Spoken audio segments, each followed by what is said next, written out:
assis sur le trône de gloire. Tu connais chacune de nos vies, tu connais nos cœurs.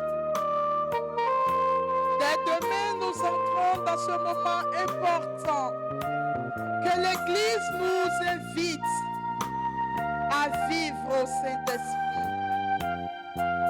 Viens toucher nos cœurs. Viens nous disposer à entrer dans ce cheminement. Nous te disons merci. La fin d'une chose vaut mieux que son commencement. Merci de nous fortifier durant tout ce temps de carême. Que ce temps de carême soit un temps particulier dans chacune de nos vies. Nous voulons vivre autre chose, Seigneur Esprit Saint. Nous voulons faire un pas de plus avec toi. Viens ouvrir les yeux de nos cœurs et dispose-nous ce soir de recevoir. Merci, Seigneur Esprit Saint. Sur le trône, ouvre mes yeux. Ouvre mes yeux. Pour voir Jésus. Pour voir Jésus Assis sur le trône. Est-ce que nous sommes en train de prier avec ce chant? C'est une prière qui doit jaillir du fond de notre cœur. On voit Jésus assis. Est-ce qu'une dernière fois nous pouvons dire Saint-Esprit, fais-le encore. Saint-Esprit,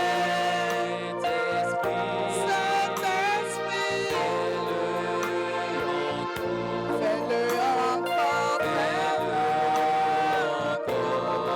dans ma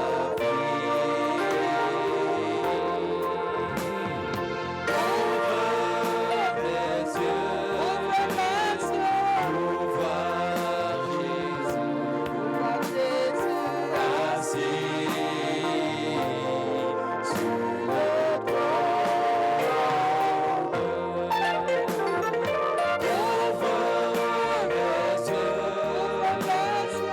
pour voir Jésus On voit Jésus assis sur le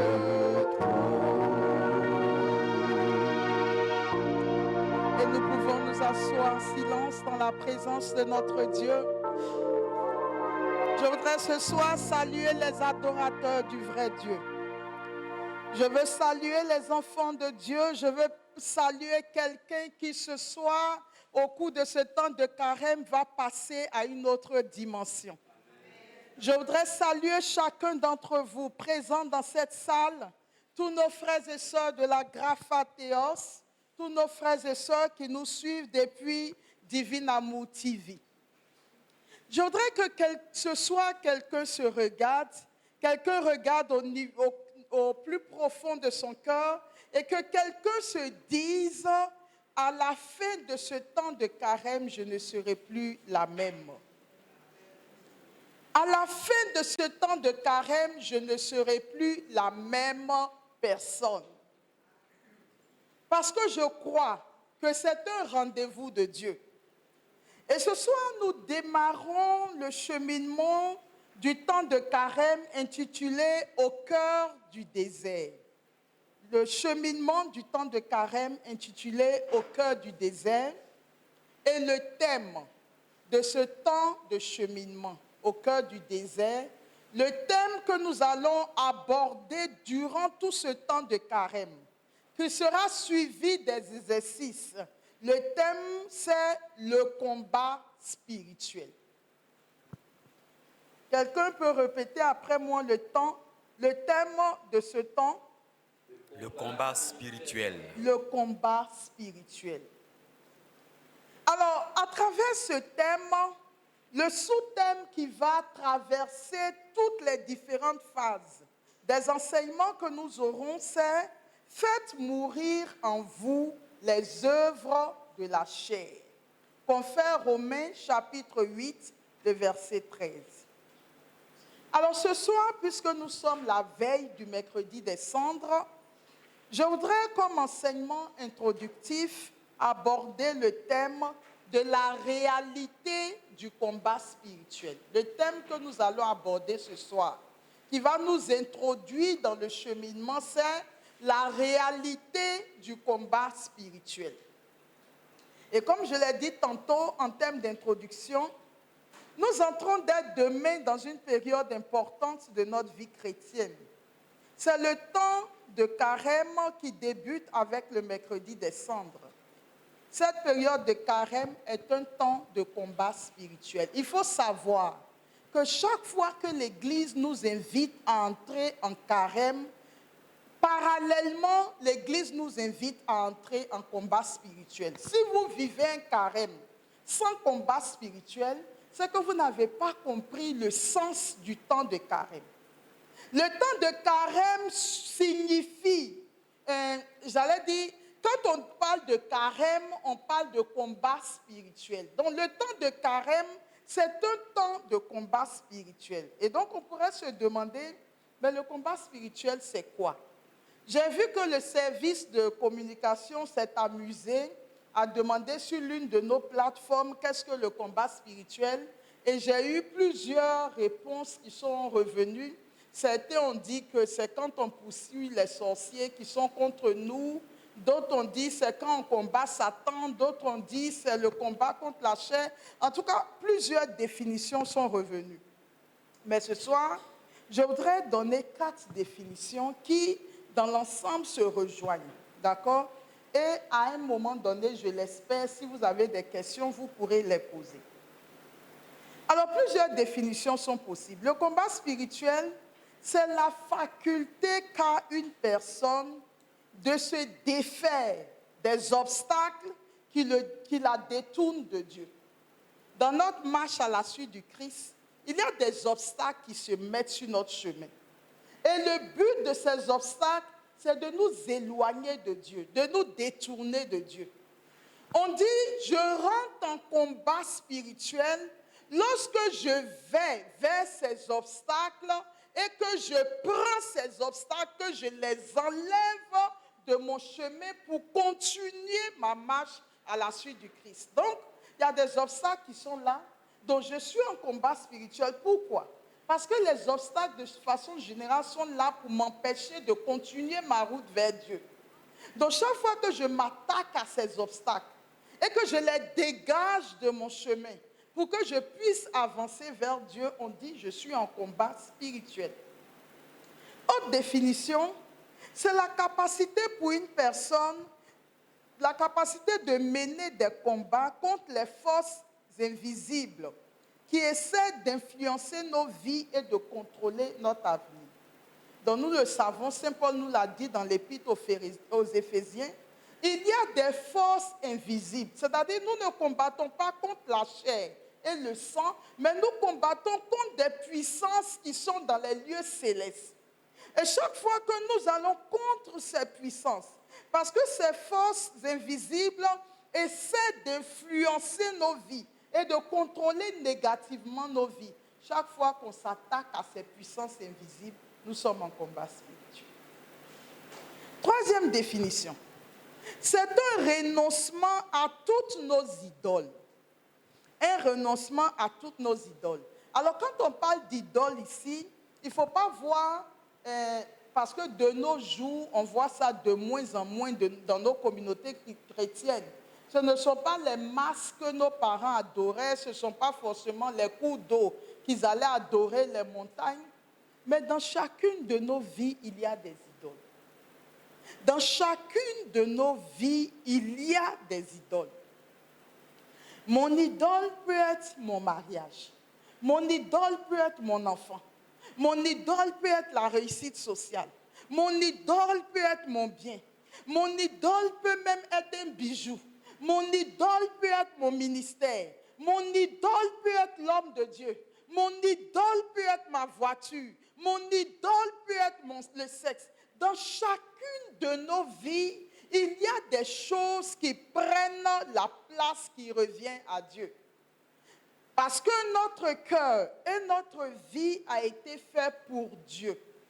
Et voilà pourquoi j'aime tellement cette prière du Concile Vatican II Il est le Dieu de qui nous venons, par qui nous vivons et vers qui nous tendons. Donc Dieu doit être l'essentiel de notre vie.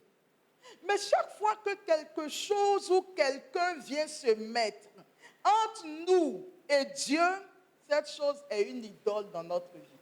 Alors l'exercice le plus simple qu'on peut faire pour savoir quel est mon lieu d'idole, c'est quelle est cette chose à laquelle je tiens tellement que pour cette chose-là, ma relation avec Dieu peut prendre un coup.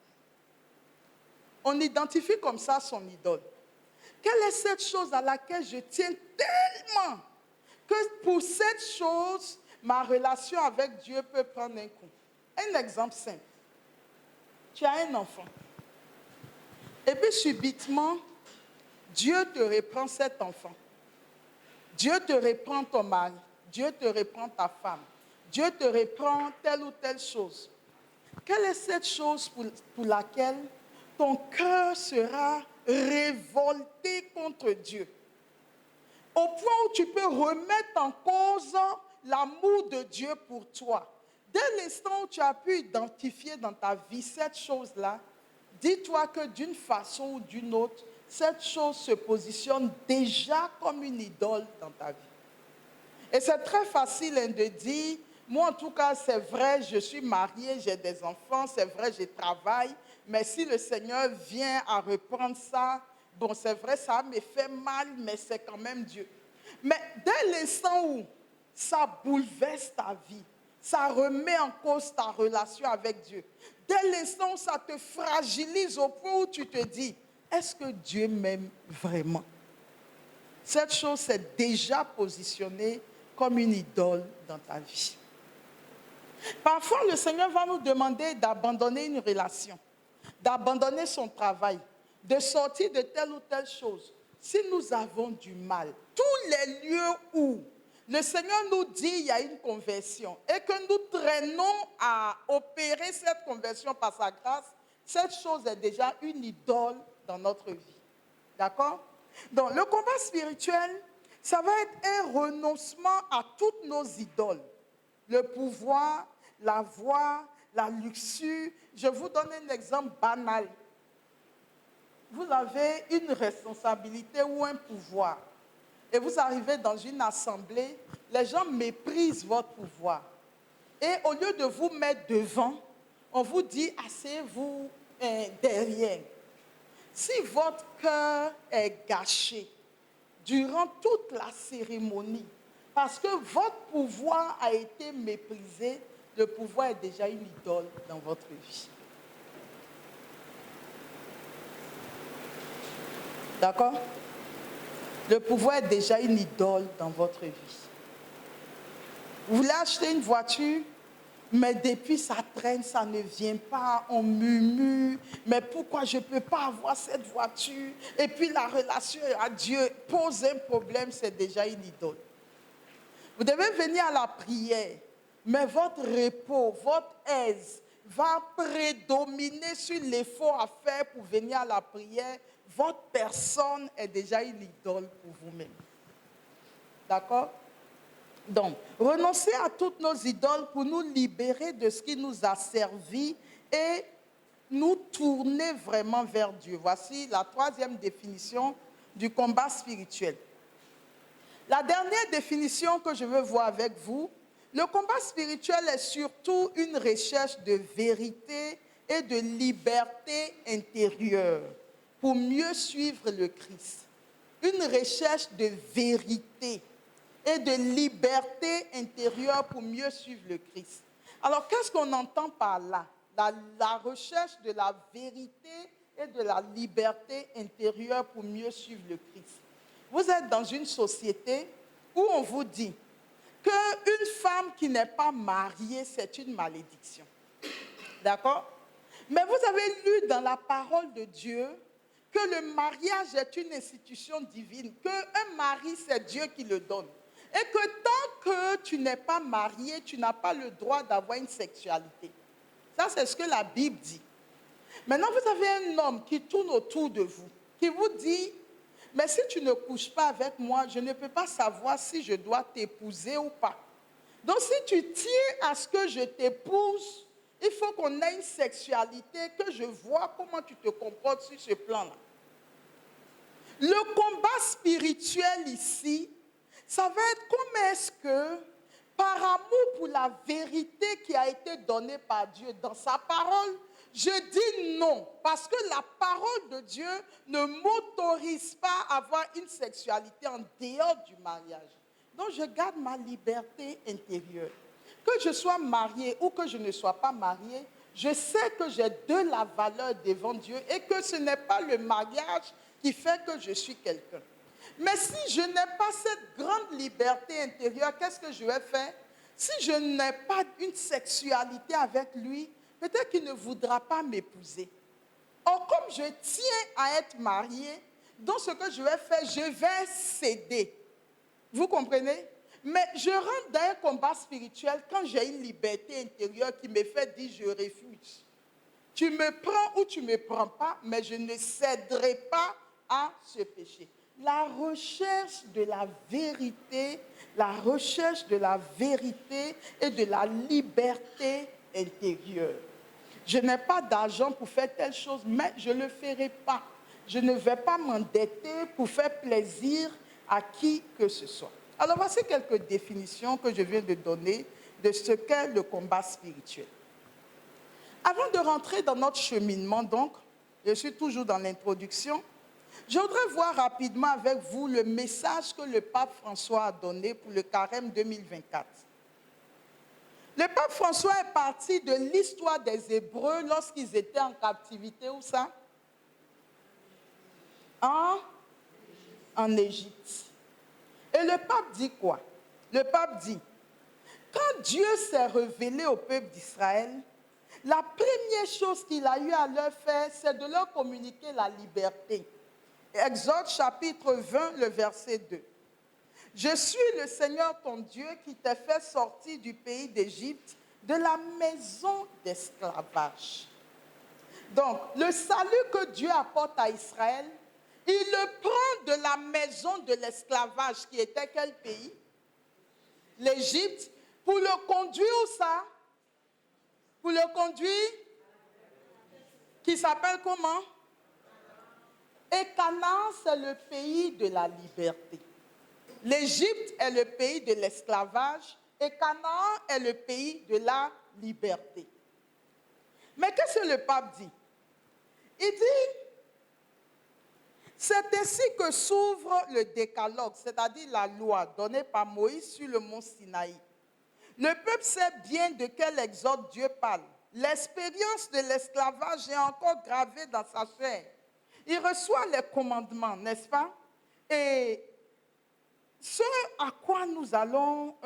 que nous allons réaliser par la suite. Voici un peuple qui était en esclavage. Dieu l'a pris de l'Égypte. Il dit, allons au pays de la vraie liberté. Sauf que, entre l'Égypte de l'esclavage et le Sinaï de la liberté intérieure, qu'est-ce qu'il y a? Qu'est-ce qu'il y a? Le désert. Entre l'Égypte de l'esclavage et le Sinaï de la liberté intérieure, je veux que quelqu'un dise ce qu'il y a. Le désert. Mais qu'est-ce que le désert dans la vie de chacun d'entre nous? On ne passe jamais de l'Égypte de l'esclavage au Sinaï de la liberté intérieure sans passer par le désert. Ce n'est pas possible. Beaucoup de chrétiens court-circuitent ce que Dieu a fait. J'étais dans le monde. J'avais mes habitudes. J'avais mes lieux d'esclavage. Peut-être que je mentais beaucoup. J'étais hypocrite. Je critiquais beaucoup. Et de la même façon que Dieu sort le peuple d'Israël de l'Égypte et permet au peuple de traverser la mer Rouge, de cette même façon, Dieu a saisi chacune de nos vies et par le baptême. La traversée de la mer Rouge, c'est le baptême. D'accord? Mais les Égyptiens sont-ils morts dans la mer Rouge ou pas? Est-ce que des Égyptiens sont morts dans la mer Rouge ou pas? Ils sont morts dans la mer Rouge, n'est-ce pas? C'est de cette même façon que quand nous étions pécheurs et que Dieu, par le baptême c'est la traversée de la mer Rouge. Dieu, par le baptême, nous a introduits dans son royaume. Il a crucifié sur le bois de la croix toutes les puissances ennemies qui nous maintenaient en captivité. Donc, la seule chose dont nous sommes sûrs, c'est que le baptême a fait que le diable n'a plus d'autorité sur nos vies. Ils sont restés dans la mer Rouge. Ils ont été engloutis dans la mer Rouge. Voilà pourquoi Saint Paul dit, tu les as traînés dans ton cortège de victoire, tu as payé la dette, tu as payé notre dette, tu les as traînés de triomphalement, les dominations, les principautés, les pouvoirs, tu les as engloutis. Donc, retenez que si nous avons été baptisés, tout a été englouti dans l'eau du baptême. Comme Pharaon et ses chars ont été engloutis dans la mer Rouge. Sauf que, un problème subsiste. Le peuple a traversé la mer Rouge, n'est-ce pas? Il est maintenant dans le désert. Mais un problème subsiste. Quel est ce problème-là? Dans le désert, le peuple fait un constat. Nous pouvons le lire.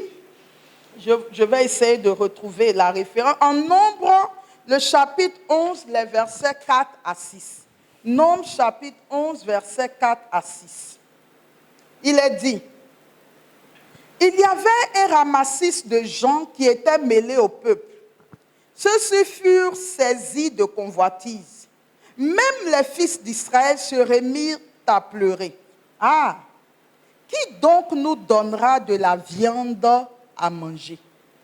Nous nous rappelons encore le poisson que nous mangions pour rien en Égypte, et les concombres, les melons, les poireaux, les oignons et l'ail. Maintenant, notre gorge est desséchée. Nous ne voyons jamais rien que de la manne.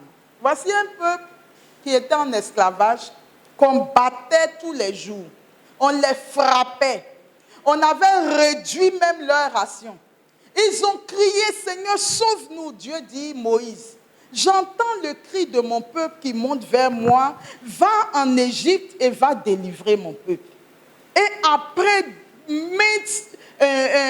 rencontre entre Moïse et Pharaon, Pharaon qui ne voulait pas laisser aller le peuple, finalement, Dieu permet que le peuple soit libéré de l'esclavage de l'Égypte. Il a même englouti ses ennemis.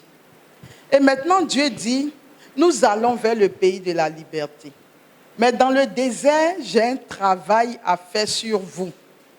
Parce que vous êtes sortis de l'esclavage en ayant en vous des passions. Vous êtes sortis de l'esclavage en ayant en vous des attachements désordonnés. Vous êtes sortis de l'esclavage en ayant en vous des pulsions qui ne me glorifient pas. Donc dans le désert, je vais prendre le temps de vous purifier de chacune de ces passions. Donc Dieu commence un travail. Il dit dans le désert, vous ne mangerez que de la manne. Le peuple dit, ah, c'est pas mieux pour nous de retourner où ça?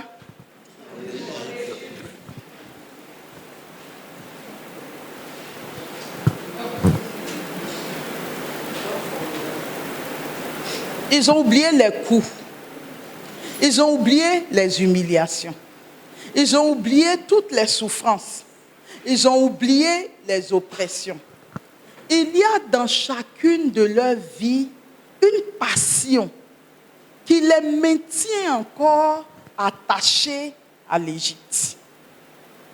Et vous savez que plus d'une fois, ils ont voulu rebrousser chemin. Plus d'une fois, ils ont voulu retourner à l'esclavage. Plutôt que de souffrir les épreuves du désert pour aller vers le pays de la liberté, ils ont trouvé que c'était trop difficile. Et qu'ils préfèrent retourner en Égypte, même si on les frappe, même si on les maltraite, même s'ils doivent souffrir, au moins ils ont des oignons, ils ont la viande, ils ont l'ail, ils ont les poireaux, ils ont je ne sais quoi. Quand on raconte de la sorte, on se demande, mais c'est quel peuple ça? Comment on peut aimer être chicoté rien que pour avoir la viande? Malheureusement, chers frères et sœurs, notre vie chrétienne est exactement à l'image du peuple d'Israël. Nous avons été sauvés par le baptême, mais nous avons en nous un ennemi. Nous avons en nous un ennemi et tout à l'heure, je vais toucher ces trois ennemis dans la vie de l'homme. Et si le premier ennemi qui est le diable a été englouti, sur le deuxième, au milieu duquel nous vivons, nous pouvons ne pas composer avec lui.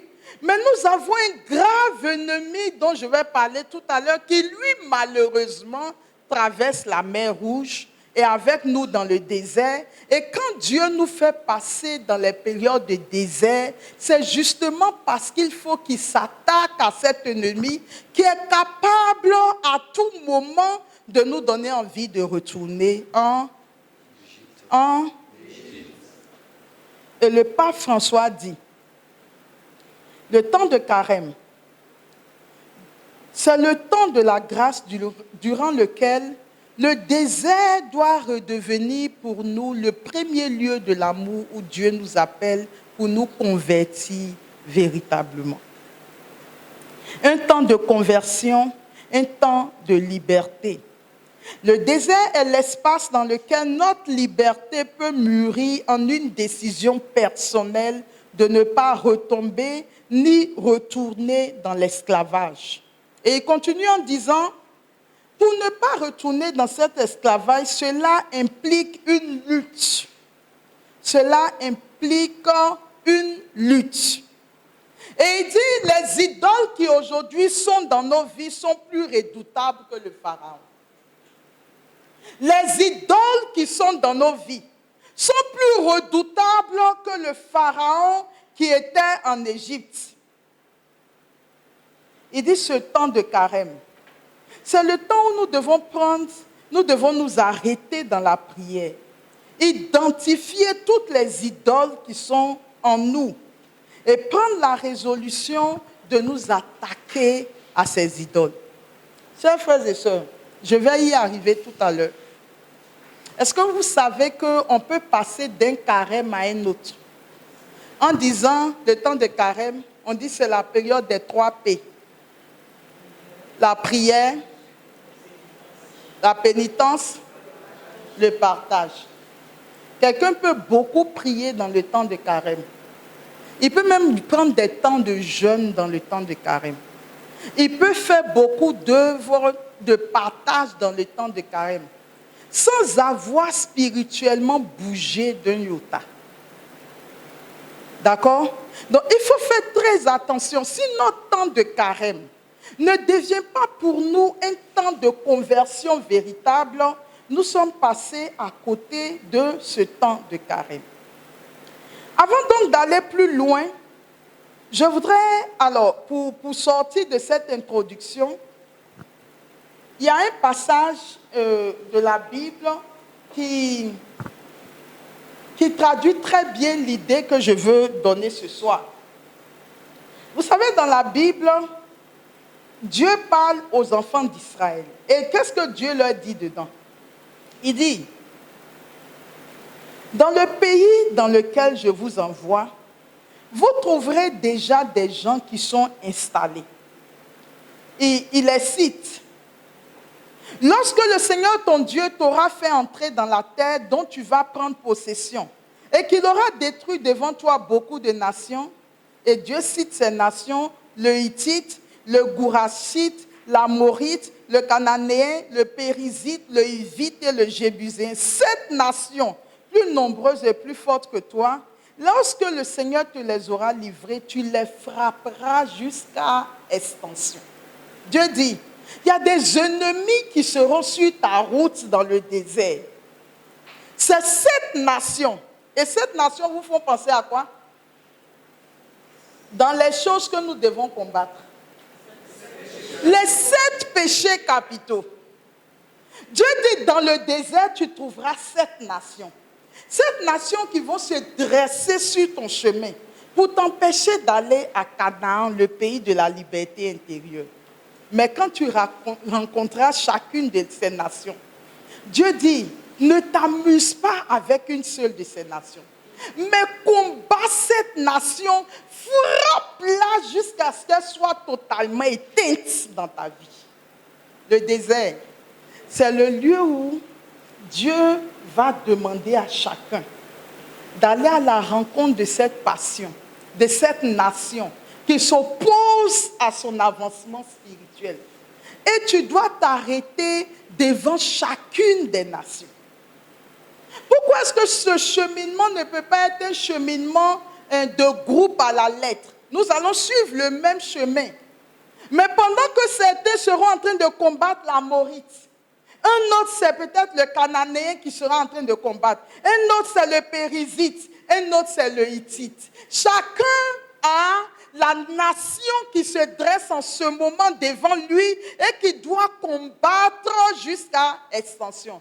Et si tu es sorti de ce temps de carême sans avoir réalisé quelle est la première nation qui se dresse sur ton chemin, et même si tu l'as réalisé, si tu ne prends pas la résolution de la combattre jusqu'à extension, tu n'auras pas fait un pas de plus dans ton cheminement du temps de carême.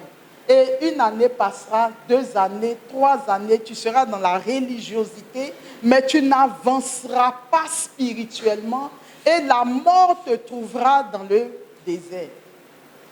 Vous savez que plusieurs sont morts dans le désert, n'est-ce pas? Ils n'ont pas vu le pays promis. Et ce psaume responsorial que nous récitons chaque matin au Laude, 40 ans leur génération m'a déçu. Et ce peuple a le cœur égaré. Il n'a pas connu mes voies. Dans ma colère, j'en ai fait le serment. Jamais ils n'entreront dans mon repos. Le temps de carême nous place en plein désert. Chacun d'entre nous. Quand nous entrons en carême, nous sortons de la mer Rouge et voici le désert qui est devant nous. Quelle est cette nation que cette année, vous savez, certains d'entre nous, en 40 jours, ils peuvent anéantir et éteindre 3 nations. Il y en a même qui ont presque éteint plusieurs nations et qui sont presque à la porte de Canaan. Il y en a qui ont fini avec le désert, qui sont déjà en Canaan. Mais il y en a qui, depuis des années, qui font le carême, ils sont toujours à la sortie de la mer Rouge. Parce qu'ils n'ont pas compris que le désert, c'est le lieu du combat spirituel. La chose la plus dure, ce n'est pas de quitter l'Égypte. Parce qu'en quittant l'Égypte, c'est la douleur, c'est l'oppression, etc., qui nous a fait fuir l'Égypte. Et Dieu a manifesté sa gloire par le baptême en nous faisant traverser les eaux. Mais dans le désert, c'est chacun qui marche. Dans le désert, vous allez voir qu'il y a des gros, il y a des minces, il y a des clairs, il y a des noirs. Il y en a qui auront leur peau plus brûlée que d'autres. Il y en a qui s'essoufflent vite. Il y en a qui sont plus vigoureux. Mais tout le monde doit marcher dans le désert parce que celui qui ne marche pas signe son arrêt de mort. Pourquoi? Pourquoi est-ce que celui qui ne marche pas dans le désert signe son arrêt de mort? Parce qu'il y a un endroit où Dieu va dire à Moïse, frappe le rocher pour que l'eau sorte. Et c'est là-bas seulement que le peuple pourra boire. Maintenant, si toi, tu n'as pas marché et que les autres t'ont laissé pour partir, au moment où ils seront en train de boire un peu d'eau pour se désaltérer dans le désert, tu es encore derrière. Parce que l'eau ne coulait pas indéfiniment dans le désert. C'était à l'instant T, au kairos de Dieu, que l'eau jaillissait pour abreuver le peuple. Et si tu n'étais pas là à cet instant précis, et qu'ils ont fini de boire, qui s'arrête dans le désert pour dire, on a laissé mon oncle derrière, on a laissé ma tante derrière, laissez-moi, je vais courir pour aller le rechercher. Dans le désert, les liens de parenté même vont finir par s'effriter.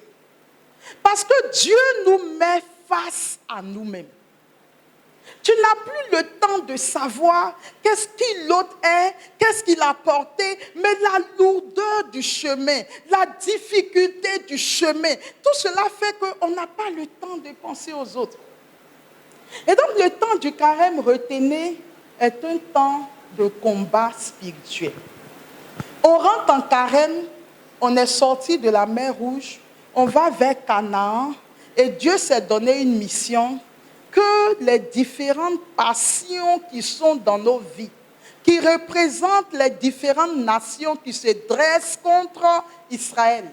Dieu veut que chacun prenne une de ses passions parce que je vous le dis, et ce n'est pas moi qui le dis, c'est Saint Paul qui le dit dans l'Épître aux Galates, que ceux qui commettent de telles choses n'hériteront pas du royaume des cieux. D'accord? Bon. Ayant donc dit cela, une si longue introduction, je sors de l'introduction. Je vais aller rapidement, et ça sera rapide puisqu'on l'a déjà vu plusieurs fois. Quels sont les 3 ennemis de l'homme dans sa marche dans la vie chrétienne? Le premier ennemi, nous le connaissons, c'est qui? C'est Satan, le diable. Je ne lirai pas ce passage parce qu'il est un peu long, mais je vous invite à le lire à la maison. Apocalypse chapitre 12, les versets 7 à 18. Ce que vous devez retenir dans ce passage, c'est que le diable sait qu'il lui reste très peu de temps.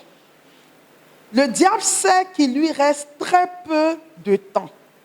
Et il s'est donné pour mission d'attaquer les enfants de Dieu qui sont sur la terre. Il s'est donné pour mission de combattre les enfants de Dieu qui sont sur la terre. Donc, je l'ai souvent dit, si le diable ne vous attaque pas dans votre vie, c'est que vous ne lui posez aucun problème. Si Satan n'attaque pas nos vies, c'est qu'on ne lui pose aucun problème. Parce que sa mission, c'est de nous attaquer. Apocalypse chapitre 12, versets 7 à 18, nous allons entrer dans le temps de carême et je veux que vous repartiez à la maison en relisant, si possible, ces textes ce soir. 1 Pierre chapitre 5, versets 8 à 10. Soyez sobres, veillez. Votre adversaire, le diable, comme un lion rugissant, rôde, cherchant qui dévorer. Est-ce que nous prenons conscience que dans la journée, quand nous nous levons, quel que soit l'endroit où nous sommes, que les démons circulent autour de nous? De la même façon que nos anges gardiens sont là. Chaque personne a un démon que le diable lui affecte. Quel est le rôle de ce démon? C'est de tenter et de donner des informations à Satan. D'accord? Son rôle, de la même façon que l'ange gardien est là, de la même façon le démon aussi est là. Et ils sont là, ils rôdent. Quand nous sommes même assis ici, ils rôdent. Et ce qu'il va faire, n'écoute pas ce qu'elle dit. Votre berger là même, tu ne trouves pas qu'elle parle trop? Mais la sauce que tu as mise au feu là, est-ce que tu sais si le feu a éteint vraiment? Le gaz là, est-ce que tu as vérifié? Mais son rôle, c'est de faire en sorte que à tout moment, nous soyons distraits, que nous ne prenions pas le chemin de Dieu. Il dira à certains qui veulent venir à la prière, toute cette journée, tu as été fatigué, tu vas encore aller t'asseoir. Mais tu sais que leur truc là, maintenant, ils font en ligne. Couche-toi et puis écoute ça en ligne. Et quand tu es en train d'écouter en ligne, les enfants ont crié, le sommeil t'a pris, et puis tu es parti. Ça, c'est son rôle. Et l'ange gardien qui est à côté va dire, non, ne fais pas. Non, Dieu n'est pas dedans. Il dit, oh, Dieu n'est pas dans quoi? Et les autres qui font là. Le père, tant même qui est sur cette paroisse, il ne fait pas plus que toi. Il faut laisser les bergers, les trucs, eux-mêmes, tu ne vois pas pour eux. Ça, c'est le diable. Alors donc, Saint Pierre dit, résistez-lui avec la force de la foi. Résister, résister. Et ça, c'est un mot qui est permanent dans la Bible. Résister. Alors, je vous inviterai aussi, pendant ce temps de carême, à aller lire les lettres de Dieu aux 7 églises qui sont dans l'Apocalypse. Dieu prend église par église. Il dit ce que j'aime chez toi, ce que je te reproche. Mais moi, le jour où j'ai lu ça, le constat que j'ai fait, c'est qu'à la fin de tout ce que Dieu dit à chacune des 7 églises, il dit à celui qui vaincra. À celui qui vaincra. À celui qui vaincra. Vous ne trouvez pas une église où Dieu n'a pas dit mais à celui qui vaincra. Mais on parle de vaincre quand il y a eu quoi? Quand il y a eu combat. Il n'y a que celui qui a combattu qui peut vaincre ou ne pas vaincre. Donc ça veut dire que toute notre vie spirituelle est une affaire de combat. Est une affaire de combat et c'est à celui qui vainc qu'on donne la couronne, qu'on donne une récompense. Donc ne croyez pas à cette spiritualité où on dit que non, tu n'as rien à faire, Jésus a déjà tout fait sur le bois de la croix pour toi, il a payé le prix de ta rédemption, c'est pas faux, mais après avoir sauvé des eaux par le baptême, il y a une bataille, un combat auquel Dieu nous invite. Et nous devons chacun être présents à ce lieu de combat. Si on ne combat pas, parce que dans la vie spirituelle, celui qui ne combat pas signe son arrêt de mort. J'ai parlé à quelqu'un. Dans la vie spirituelle, celui qui ne combat pas signe son arrêt de mort. Et voilà pourquoi Dieu dit, mais le royaume des cieux souffre violence. Et seuls les violents s'en emparent. Et j'aime bien ce passage de l'Évangile où Jésus dit, efforcez-vous. Est-ce que efforcez-vous, il n'y a pas la notion d'effort dedans? Il dit, efforcez-vous d'entrer par la porte étroite. Mais écoutez la suite. Il dit, car large est le chemin, et spacieux la voie qui mène à la perdition. Et beaucoup de gens s'y engagent. Mais moi, c'est la suite surtout qui m'a marqué. On dit large est le chemin, spacieuse la voie. Et beaucoup s'y engagent. Il dit, mais étroite. Écoutez bien. Étroite est la porte. Donc, c'est déjà une porte qui est étroite. Or, quand une porte est étroite, si tu as des bagages, tu ne peux pas passer. Tu es gros, tu ne peux pas passer. Donc, il faut vraiment que tu sois très mince. Bon, il dit, étroite est la porte. Maintenant, il dit, resserré est le chemin. Mais là où je serais étonné, il ne dit pas très peu de gens s'y engagent, mais il dit, très peu de personnes trouvent cette porte. Alors que de l'autre côté, on n'a pas parlé de trouver, hein. C'est tellement vaste et spacieux. Les gens s'y engagent facilement, ils marchent sur cette voie qui mène à la perdition. Mais il dit, étroite est la porte et resserré ce chemin, mais très peu de gens la trouvent. Il faut déjà la trouver pour pouvoir s'engager sur ce chemin. D'accord? Donc, toute la vie spirituelle est une affaire de combat. Et donc, vous comprenez pourquoi l'Église est une mère. Parce que Jésus est mort il y a plus de 2024 ans. On n'a pas besoin de revenir chaque année sur sa mort.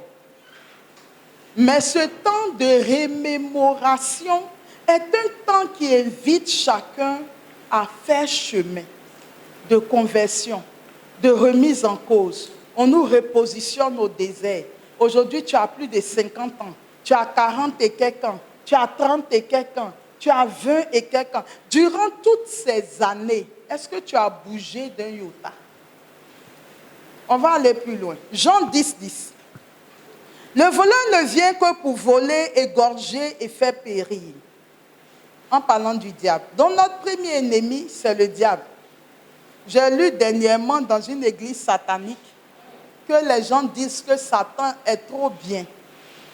Qu'eux ne comprennent pas pourquoi tout le monde en veut comme ça à Satan. Mais Satan, c'est un philanthrope. Il fait du bien aux gens. D'accord? Or, Jean 10 dit, le voleur ne vient que pour voler, pour tuer et pour faire périr. Mais eux, ils n'ont jamais vu ça. Oh, Satan est philanthrope. Le deuxième ennemi que nous avons, c'est le monde. Cet ennemi-là, de façon générale, on ne le prend pas au sérieux. Le monde. Jean 14, 30.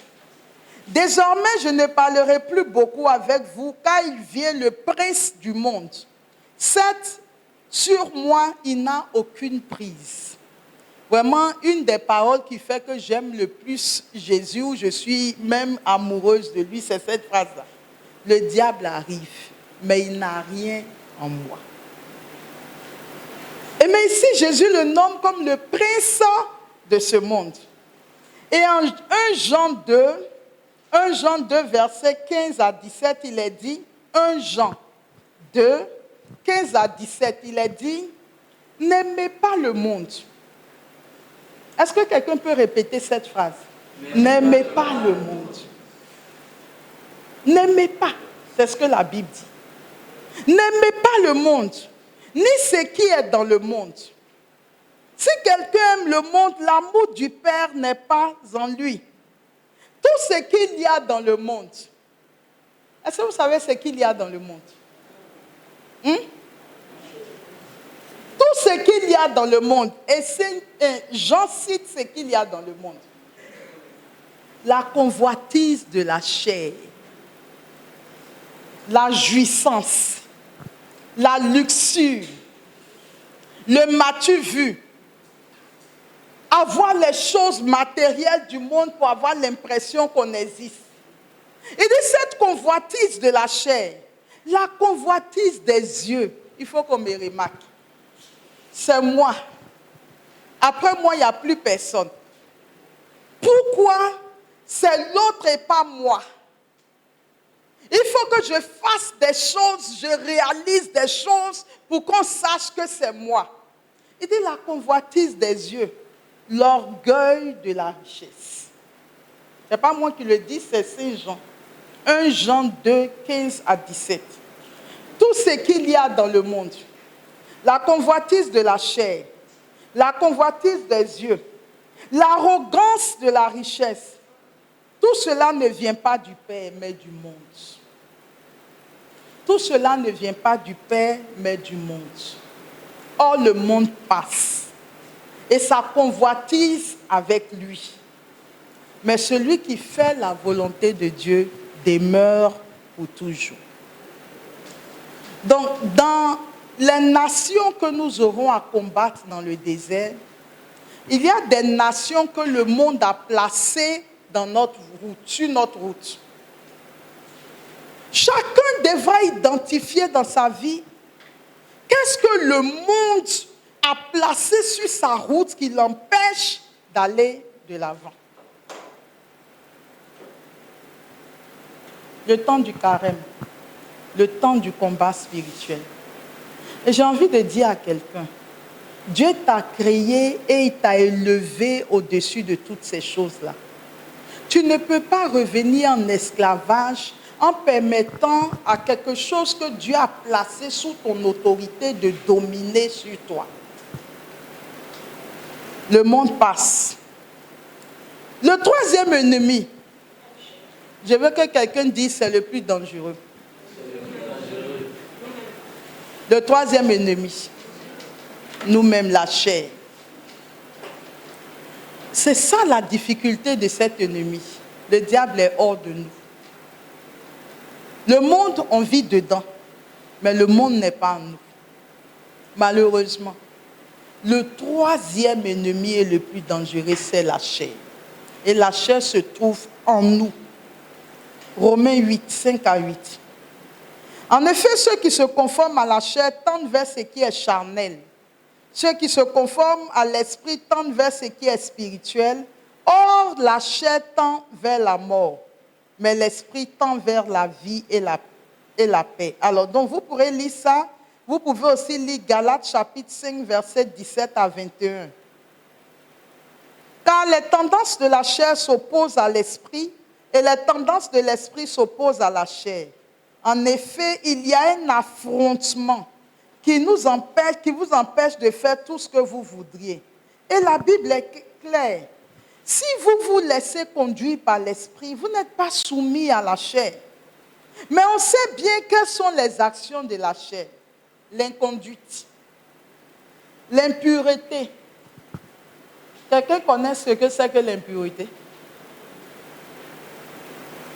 Tout ce qui s'oppose à ce qui est pur.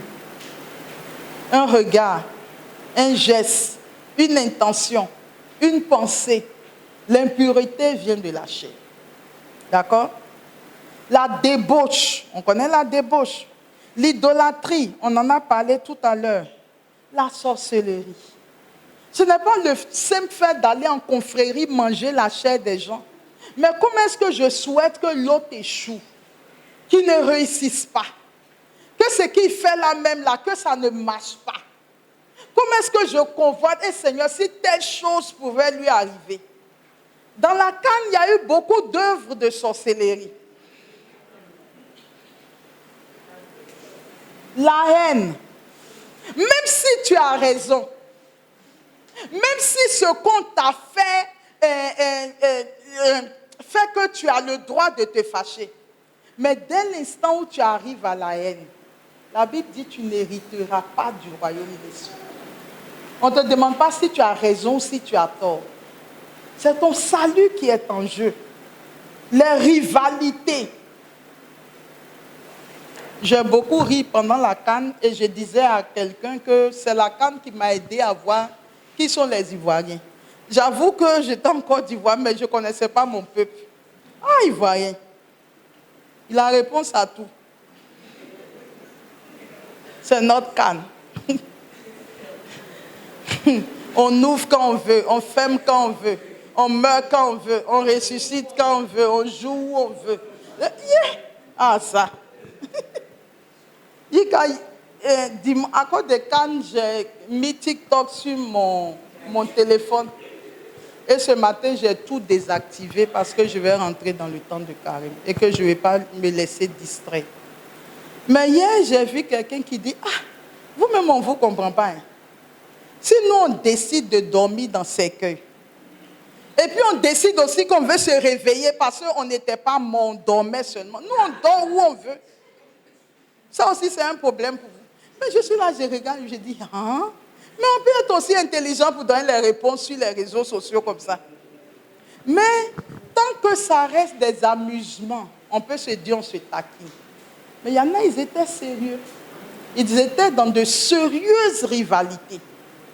Mais quand vous êtes dans une sérieuse rivalité, c'est une œuvre de la chair. Peu importe les circonstances. D'accord? Parfois, il y en a, ils font rivalité d'église à église, mouvement à mouvement, communauté à communauté, ministère à ministère. Ce sont les œuvres de la chair. Peu importe l'origine. De village à village, ethnie à ethnie, ce sont les œuvres de la chair. La jalousie, les emportements. Parfois, quelqu'un dit, moi je ne cherche pas palabre, mais il ne faut pas me provoquer. En tout cas, tu me provoques, je te donne ta dose. C'est un emportement. C'est une œuvre de la chair. Parce que devant Dieu, rien ne justifie le fait que comme tu as raison, tu devais t'emporter.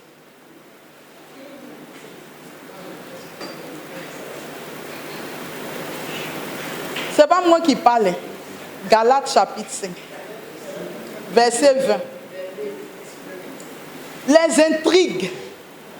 Vous avez des personnes intrigantes. Vous êtes avec elles, mais vous ne savez jamais ce qu'elles pensent. C'est-à-dire qu'elles tournent tout le monde en bourrique.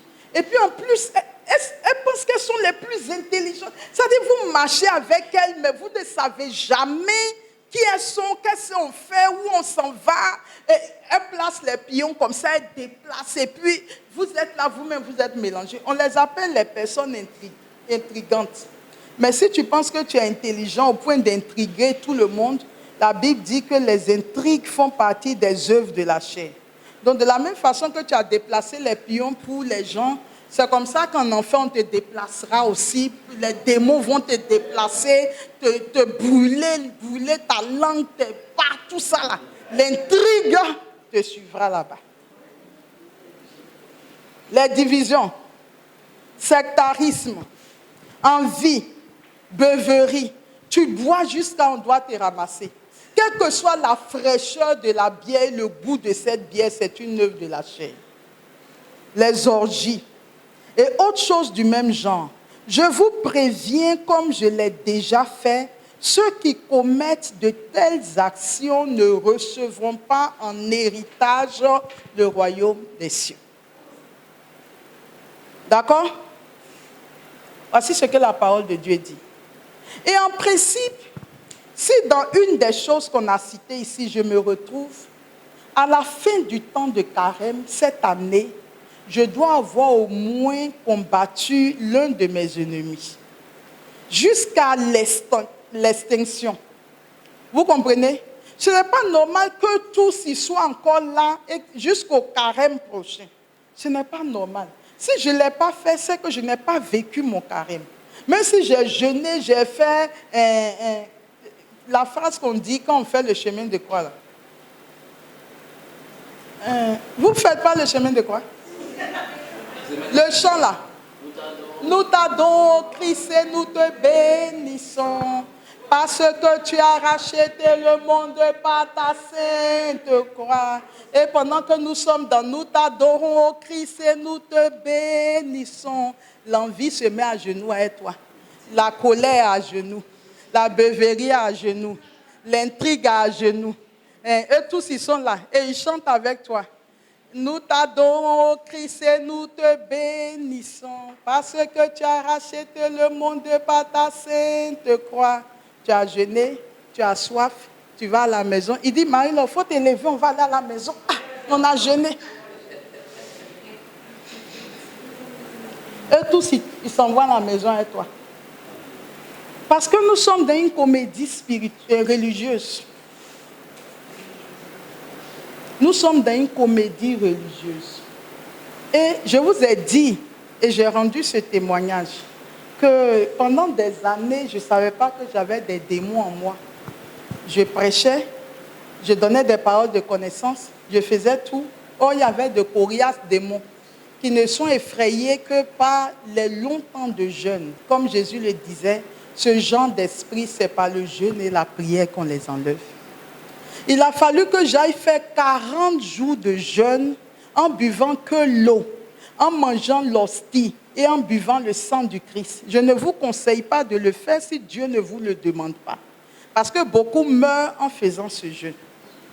Ce n'est qu'à ce moment-là que tous ces démons se sont réveillés. Donc ne pensez pas que nos actes de religiosité effraient l'ennemi. Ce qui effraie le plus le diable, c'est quand nous prenons la décision d'attaquer avec la grâce de Dieu les passions de nos vies qui nous empêchent de voir Dieu. Là, vous avez affaire à Satan. Mais sinon, pour tout le reste, il peut vous accompagner. Si vous dites qu'allons réciter le rosaire au sanctuaire, ils disent allons-y, nous, mais on avait un peu chaud.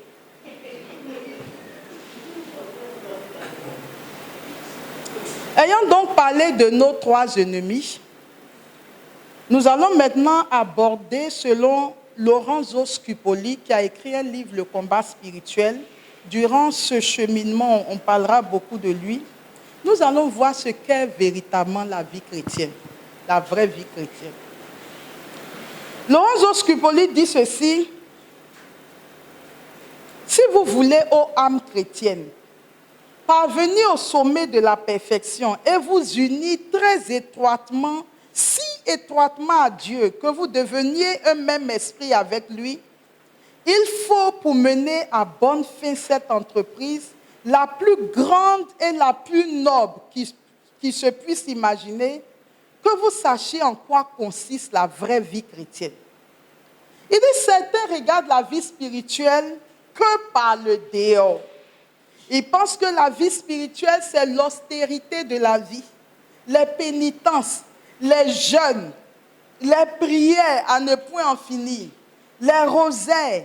D'autres pensent que le haut degré ils sont parvenus à un haut degré de la perfection quand tous les jours ils vont faire leur messe. Ils font leur oraison, leur prière. Ils vont visiter les malades, etc. Ils prennent l'Eucharistie. Et d'autres pensent que surtout pour les religieux, c'est lui qui parle, qu'ils sont arrivés au sommet de la vie spirituelle quand ils font leurs offices de tous les jours, les laudes, les vêpres, les nonnes, les cesses, les complis, etc. D'autres pensent que c'est en étant dans le silence et en faisant régulièrement les retraites. Et puis c'était en marchant, en faisant un effort pour la Bible. Ils pensent que c'est ça la vraie vie chrétienne. Ça, c'est Lorenzo qui parle. Il dit, je voudrais que vous sachiez que tout ce dont je viens de parler, ce sont des moyens puissants pour arriver à la sainteté. Mais ce n'est pas ça, la sainteté. En d'autres termes, quelqu'un peut jeûner, aller à la messe, lire la Bible, être dans la chorale, être athéos, faire quoi encore? Être dans l'intercession, être dans la communauté mère du divin amour en violet blanc, être servant de messe, être prêtre, être religieuse, mais ne pas être en train de vivre la vraie vie chrétienne. On peut être dans les aspects extérieurs de la religiosité, mais en nous, toutes nos passions demeurent. Vous comprenez? Prenons un exemple. Je suis la bergère. Je m'arrange tous les matins pour faire mon heure d'oraison. Je lis la Bible tous les jours. Je descends le rosaire chaque jour. Mais en moi, il y a une colère qui ne dit pas son nom. Je suis une femme coléreuse. Et ça fait des années que je suis coléreuse. Mais tous les signes extérieurs de la religiosité, je suis dedans. Mais ma colère, vous ne les voyez pas comme ça. C'est un exemple que je donne. En réalité, je ne suis pas du tout coléreuse. Parce que vous m'écoutez en ligne, ne pensez pas que je suis coléreuse. Mais ma colère ne sort pas comme ça. Mais Dieu me connaît. Il sait que je suis une femme coléreuse. Et il sait que les coléreux n'hériteront pas du royaume des cieux. Donc, qu'est-ce que Dieu veut? Même si je ne me tape pas tous les signes extérieurs de religiosité, ce qu'il veut que je fasse, c'est que j'aille à la rencontre de ma colère, que je combatte sans jamais abandonner jusqu'à ce que la colère s'éteigne dans ma vie. Voici la conversion. La conversion, c'est comment est-ce que je grandis en sainteté? Comment est-ce que je m'attaque aux œuvres de la chair dans ma vie? Et ici, ce n'est plus une affaire de c'est le diable. Ce n'est pas une affaire de ce sont les sorciers de ma famille. Le combat spirituel, c'est le combat contre moi-même. Et contre l'adversaire qui est en moi et qui m'empêche d'aller vers Dieu. Or, il n'y a personne sur cette terre qui n'ait pas un combat à mener.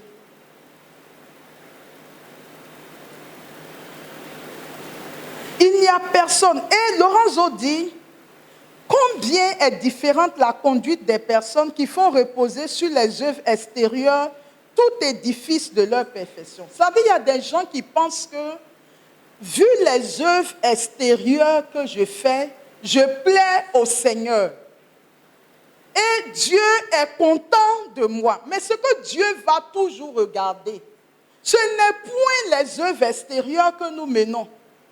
Le Seigneur sonde les profondeurs du cœur de l'homme. Jean chapitre 4, Dieu est esprit. Il sonde la vie des humains et ce que Dieu veut voir, c'est la conversion profonde de chacune de nos vies. Alors, comment est-ce que quelques éléments de discernement pour savoir si on est sur le vrai chemin de la spiritualité? Partout, c'est Lorenzo qui parle toujours, partout dans les grandes comme dans les petites choses, ces personnes-là veulent être préférées aux autres. Si on dit il y a une bonne nouvelle, tu veux que ce soit toi. Si on dit un pays doit gagner, tu dis il faut que ce soit mon pays. Si on dit il doit avoir promotion au travail, il faut que ce soit toi. Être préféré aux autres. D'accord? Entichées de leur mérite, elles s'obstinent dans leur manière de voir. Il y a des gens, vous ne pouvez pas discuter avec eux, ils ont toujours raison. Toujours ce qu'ils disent là, c'est pour eux qui est la vérité. Ce n'est pas moi, c'est Lorenzo.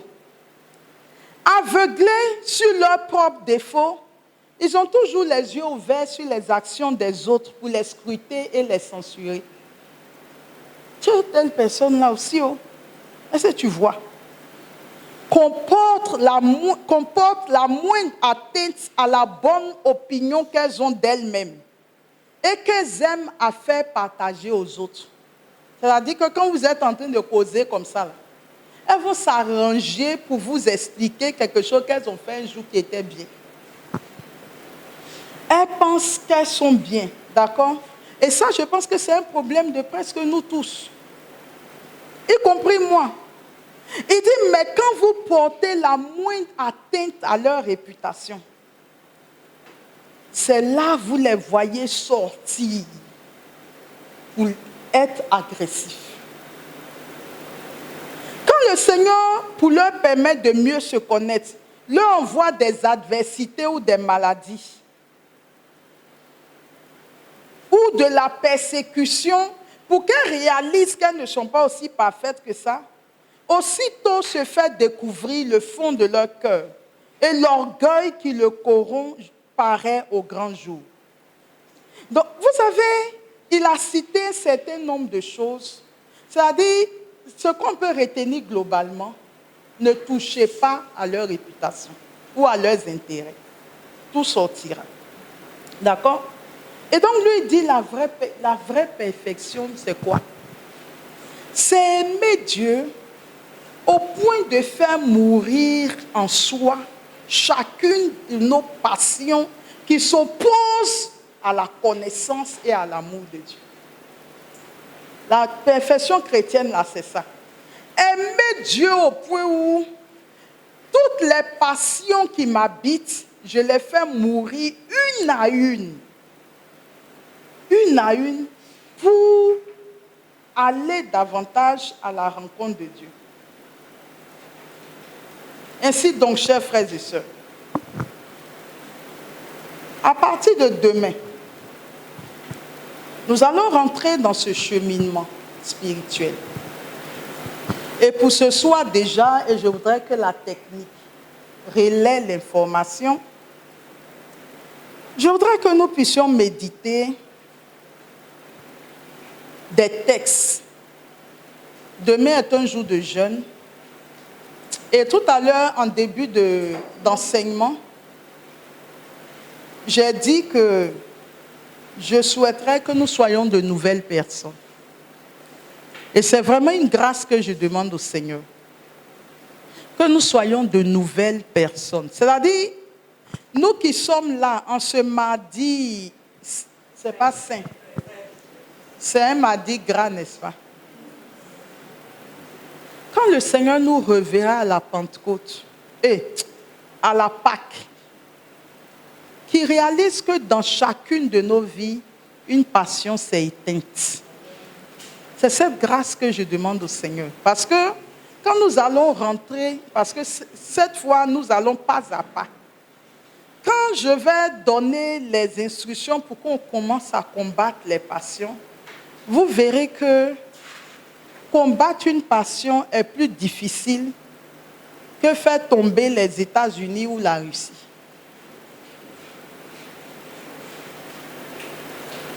Combattre une passion est plus difficile que faire tomber les plus grandes puissances. Pourquoi? Parce que tout l'enfer se ligue contre ce que vous voulez faire. Si vous arrivez à faire éteindre une passion, c'est le royaume du diable qui se vide. Et tout l'enfer va se liguer contre vous pour vous maintenir dans la passion. Or, cette année-ci, même moi qui fais ce cheminement avec vous, vous pouvez être sûr que le diable n'est pas du tout content. Pourquoi est-ce que telle personne vient à Théos, telle personne nous suit en ligne? Moi, ça fait des années que je le maintiens en esclavage.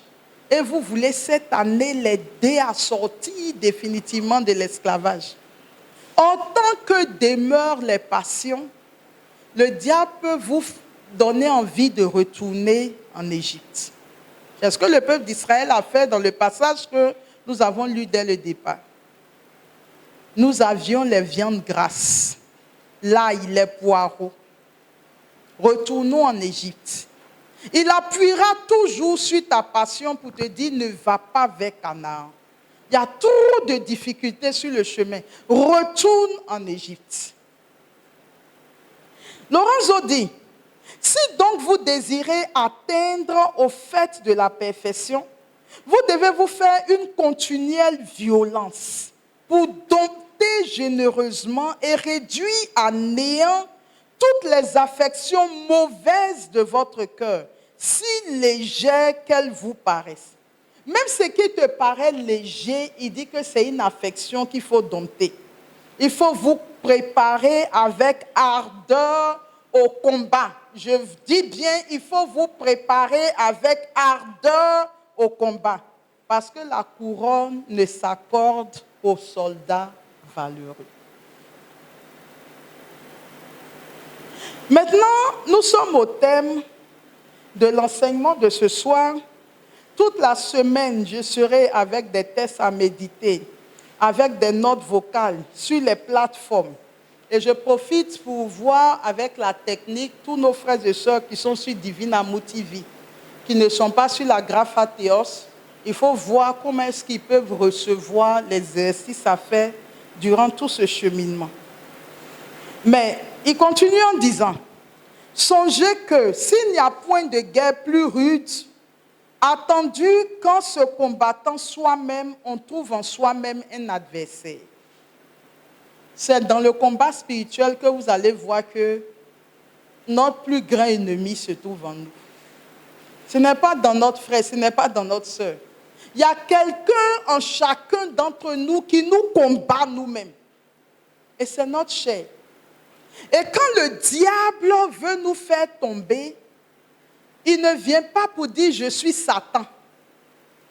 Il vient vers chacun d'entre nous, il localise la passion qui est dans ta chair, et qu'est-ce qu'il va faire? Il appuie sur le bouton de cette passion et il se retire. Et tu te débats avec la passion. Seigneur, je ne vais pas tomber, mais la passion te tourmente. La passion est là, la passion te crible. Il a appuyé sur ta chair.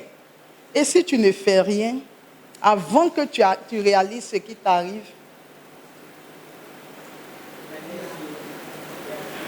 et tu retournes dans l'esclavage de l'Égypte. Or, je peux vous dire quelque chose. Quand vous étiez entre les mains du diable et que vous avez pu vous échapper, si vous avez le malheur qui vous prend à nouveau,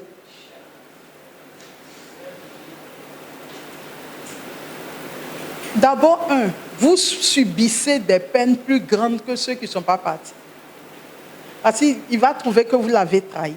Et deux, il vous enfoncera chaque jour davantage. Vous n'aimez même plus que vous ayez l'occasion de ressortir un jour. Je parlerai de ça dans la suite des enseignements. Comment le diable enfonce de plus en plus ceux qui veulent sortir de la captivité et les tient de plus en plus esclaves. Si vous avez le courage de fouler aux pieds et de faire mourir en vous tous les appétits désordonnés, les désirs et les moindres mouvements de la volonté, vous serez plus agréable à Dieu. Et vous lui rendrez un hommage plus grand que si, laissant vivre volontairement en vous l'une ou l'autre de vos passions, vous vous donniez la discipline jusqu'au sang. que si vous pratiquiez un jeûne plus austère que celui des ermites, ou même si vous vous convertissiez de nombreux pécheurs. C'est-à-dire que qu'est-ce qu'il nous dit, le moine? Il dit, si moi, je m'arrête sur des podiums, un podium, que je suis rempli d'onction, et que je dis, donne ta vie au Seigneur, que je fais des guérisons extraordinaires, si je prends des temps de jeûne, si j'ai tous les signes extérieurs de la spiritualité, mais s'il y a des passions en moi, celui qui est assis chez lui, qui n'est pas sur un podium, mais qui travaille année par année en demandant la grâce à Dieu d'éteindre ses passions et qu'il arrive à éteindre telle passion cette année. L'année prochaine, il éteint telle autre passion. L'année d'après, il éteint telle autre passion. Cette personne a plus de valeur et de grandeur devant Dieu que celui qui est arrêté sur le podium et qui dit « Convertissez-vous, donnez votre vie à Dieu ». Mais pourquoi? Parce que celui qui fait ce travail de Dieu, il sera lui aussi jugé. Si c'est quelqu'un de coléreux, de vaniteux, qui aime les femmes, qui aime l'argent, il n'héritera pas du royaume des cieux. Et ce n'est même pas moi qui le dis. Jésus dit, à la fin, certains viendront en disant, Seigneur, n'est-ce pas en ton nom que j'ai prophétisé, que j'ai fait des miracles, que j'ai fait telle ou telle délivrance? Et Jésus leur dira, mais en réalité, je ne t'ai jamais connu. Je ne t'ai jamais connu. Éloigne-toi de moi, toi qui commets l'iniquité. Donc, chers frères et sœurs, nous allons entrer dans le temps de carême. Et je voudrais que cette année, notre carême soit vécu plus sérieusement. Dieu ne t'attend pas dans les œuvres extérieures de religiosité. Ou alors, si tu le fais, il faut que ça t'aide davantage à affronter les ennemis qui sont sur ton chemin et qui t'empêchent de grandir sur le plan spirituel. Or, on ne peut pas avancer vers Dieu tant que chacun de ses ennemis n'a pas été terrassé. Et pour que ces ennemis soient terrassés, il faut entrer dans le combat spirituel. Comme je l'ai dit, nul ne peut voir Dieu s'il n'est pas saint. Recherchez la sanctification sans laquelle nul ne verra Dieu. Nous entrons en combat spirituel. Celui qui vaincra, c'est celui qui recevra la couronne. Donc, jour après jour, nous allons vous donner des exercices à faire. Et pour la journée de demain, qui est notre temps de méditation, un temps de jeûne, un temps où l'Église nous invite à rentrer en nous-mêmes, à nous convertir, je voudrais vous donner 3 textes sur lesquels je voudrais qu'on médite vraiment. 1 Corinthiens chapitre 9. 1 Corinthiens chapitre 9, versets 24 à 27. 1 Corinthiens chapitre 9, versets 24 à 27. On parle de la course chrétienne et comment il faut courir pour remporter la victoire. Philippiens chapitre 3.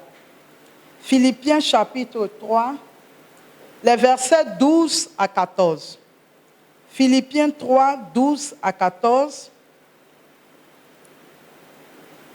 1 Timothée 6, versets 6 à 12.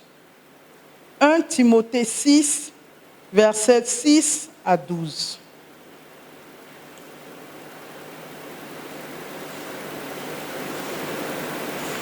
Corinthiens 9, 24 à 27. Philippiens 3, 12 à 14. 1 Timothée 6, 6 à 12. Et si vous êtes courageux, si vous avez du temps, je vous inviterai à aller lire les 7 églises de l'Apocalypse. Apocalypse, je ne sais pas si c'est à partir du...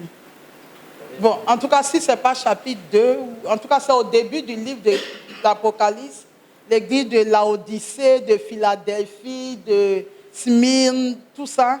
Lisez ce qui est dit de chaque église et puis surtout retenez cette phrase de fin, celui qui vaincra, à celui qui vaincra, à celui qui vaincra. Et retenez surtout pour la journée de demain que nous sommes invités à entrer dans un rude combat.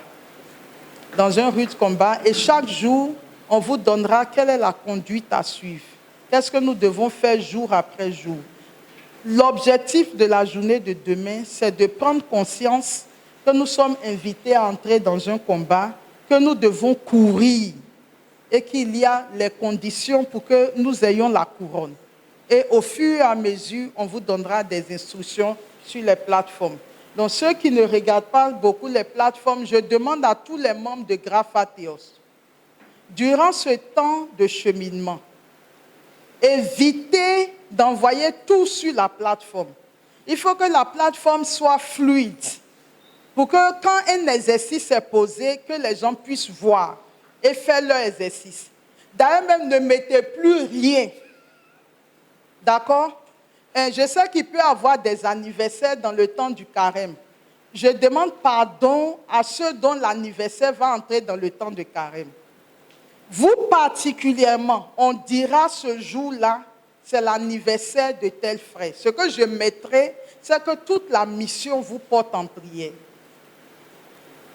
Si vous voulez, vous écrivez personnellement à la personne pour lui souhaiter joyeux anniversaire. Mais c'est pour que la plateforme soit fluide, où les gens dansent à ne pas en finir. Tout ça, je ne veux pas voir ça durant le temps de carême. Si possible, déconnectez-vous des TikTok. Sortez de l'esprit de la fête. Tout passe. Ce qui demeure, c'est notre éternité. Et les TikTok, et les Facebook, et les jeux, déconnectez-vous de tout pour rentrer en retraite intérieure. Les télévisions à ne pas en finir, les affairages, tout ça là est dans notre cheminement. Mais c'est pour nous aider, pour qu'en sortant de ce cheminement, que Dieu puisse nous voir comme des gens qui se battent vraiment pour leur salut et vous serez étonnés de ce qui va se passer dans vos vies. Alors après l'enseignement de ce soir, je n'ai pas dit de ne pas jeûner, de ne pas prier, de ne pas faire le rosaire. Je dis, au-delà des actes extérieurs des religiosités qui nous aident dans la vie intérieure, le plus grand combat que nous aurons à mener dans ce cheminement, c'est un combat contre nous-mêmes, contre l'adversaire qui est en nous. Et comme il se trouve que dans ce combat, on n'attaque pas tout à la fois, dans le cheminement, nous allons vous indiquer comment nous allons procéder. Parce que si vous attaquez tous les ennemis de front, la victoire ne peut jamais être acquise. Donc nous allons aller étape par étape dans ce cheminement.